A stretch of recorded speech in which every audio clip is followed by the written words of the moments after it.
What's up guys? Welcome back sa Tip Ride TV. Ayan guys may vlog na naman tayo, no?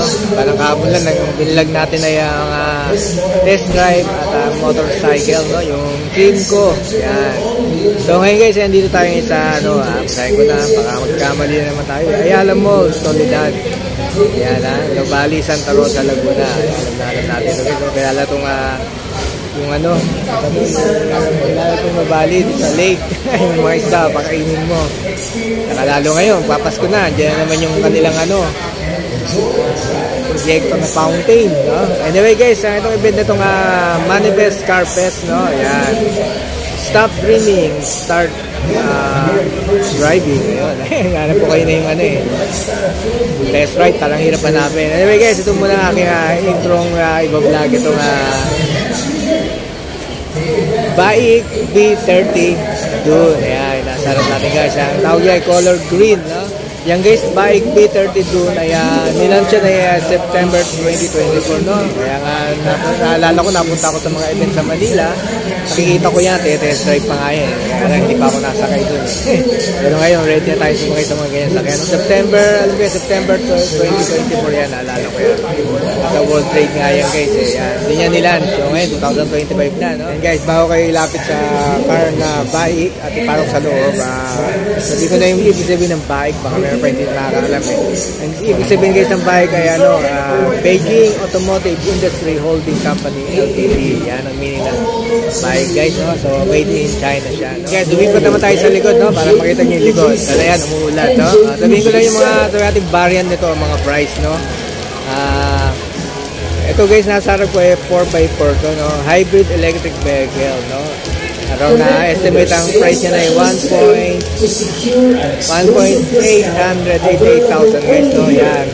Sabi ni Sir doon, basta raw merong step 4x4 yan. Pag wala, 4x2, no? Yan guys, no?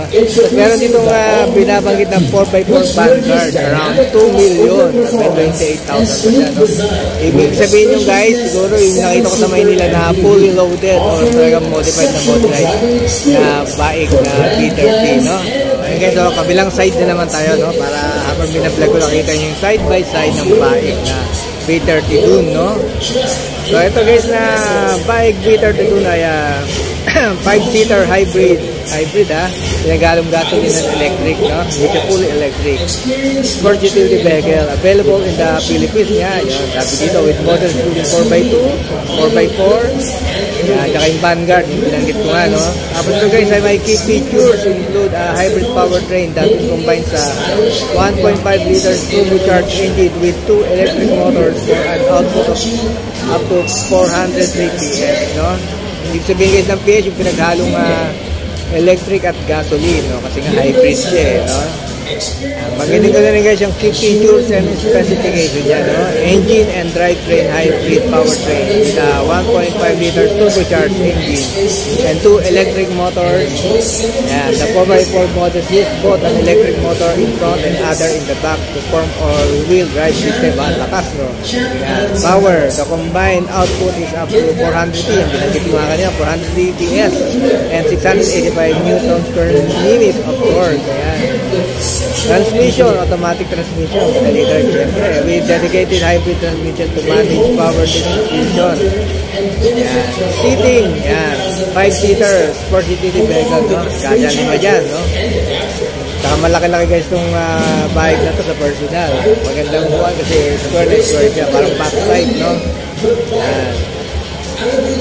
Power adjustable front seat, driver seat to. Yeah, technology includes 14.6 inches infotainment screen, voice control, 10.21 inch instrument cluster and smart features like rain, standing wiper, smart power toolkit. Like sabihin nun. Anyway guys, safety equipment with airbags. Yan, may safety airbag 6, 6, no? Hindi yan dami. Dati mga kotse unahan lang, no? Depending on the variant pala, front and rear, parking sensors, and ISO. Okay, sa gulo niya guys, talagang malaki naman, no? Attracting profit, ito may march, no? Yan ang size niyan daw nakalagay dito ay wheels, figures 19 inches wheels. Yeah, warranty, no? Warranty comes with a 5-year or 150,000 kilometer warranty. Malaki na yata market. So ngayon guys ay papasok kayo sa sa loob nito, no? Okay lang kaya? Medyo nabasa yung ating sapatos. Ayan. So ngayon guys, ay nagpaalam tayo at papalok tayo sa loob ng Hybrid B30 Dune, no? Ayan, buti may sapin. Mulan eh. Lagyan natin yung ano. Guys, inayos natin yung plastic, no? So ayun. So ngayon, tingnan natin konti. Konti lang guys, baka tayo makahinga. Mag-lock tong ano eh, kotse na to. So yun guys, ito siya kaluwag, no? So yung aking paa, maluwag talaga siya, no? Yan siya na guys, natin pwedeng kalikutin to, no? Pero try natin kung may test drive mamaya. Yan. So ito yung loob ng Bike B30 Dune, no? Ganyan siya kaganda guys, no? Yan. Laki na kanyang ano, panel gauge. Natawag dyan. So sa likod guys, ayan. And driving seat, yan ang position. So, automatic nga. Yun. Yan. Lang naman. Lipat tayo sa likod guys, ha. Yan. Sa back seat na naman tayo guys. No? Yan. Buti may plastic na. Yan. Para ma-experience natin kahit hindi umaandar itong ano. Natin konti. Ano naman todo. So, ayan guys, no, ganoon siya kaluwag. Kasi ko naman sa inyo, maluwag sumakay dito, no? Kahit matangkad pa sa akin height na 5'6". So, ayan ang kanyang view pag ikaw nasa likod ng Bike B30 Dune, no? So, sa likod guys, baka hindi ko nabuksan, parang kakaibang nasa likod, no? Very safe yung mga bagahe, no? Kahit magkalog-kalog. Naalala nyo guys, may ano to eh, may sa World Trade na ano to, na yung mga testing na 4x4 na talagang nakakatakot yata sa tulay ng mataas, no? Okay lang guys, so ending ko na aking vlog dito sa ano, Bike B30 Dune, no? Na 4x4 tong sinakyan natin kasi may stepboard daw, no? So once again guys, tayo sa Manifest Carpet ano bali, no? At sundan ko pa yung mga vlog ko dito, yung mga ibang kotse dyan guys, ha? Thanks for watching. Sana nag-enjoy sa aking vlog dito sa bike. Yan, bike na B30 Dune.